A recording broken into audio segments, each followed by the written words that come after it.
대전 교도소 교도관들이 재소자를 폭행해 크게 다치게 하고도 이를 당뇨병으로 은폐하려 했다는 의혹을 대전 MBC가 단독으로 전해드렸죠. 문제의 교도관들은 교도소 내 의무관에게 재소자가 의식을 잃은 과정도 제대로 전달하지 않는 등 조직적으로 은폐를 시도했다는 정황이 포착됐습니다. 김성국 기자가 단독 취재했습니다. 대전 교도소에 수감 중인 50대 재소자는 지난 18일 오전 의식을 잃고 쓰러졌습니다. 재소자는 교도소 내 의무실에서 최초 진료를 받았는데 의무관조차 재소자가 어떤 과정에서 의식을 잃은 채 왔는지 설명을 듣지 못한 것으로 확인됐습니다. 결국 영문도 모른 채 혈액 검사를 진행했고 혈당 수치가 과도하게 높게 측정되자 의무관은 외부 병원 진료 결정을 내렸습니다.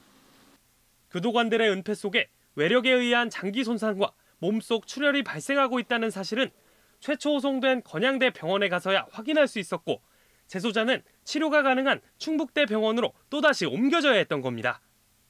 설명을 못했을 거예요. 교도소에 있는 의사가 그 당시에 이 수용자가 갈비가 부러졌는지 뭔지 전혀 알 수가 없었기 때문에 그냥 쇼크로. 당뇨병이라고 설명한 과정을 묻는 질문에 대전 교도소 측은 고혈당 증세로 외진 결정이 된 직후 지인과 가족에게 알리다 보니 최초 당뇨로 설명했고 이후 갈비뼈 골절과 장기 손상은 다시 전화해 추가 설명했다고 해명했습니다.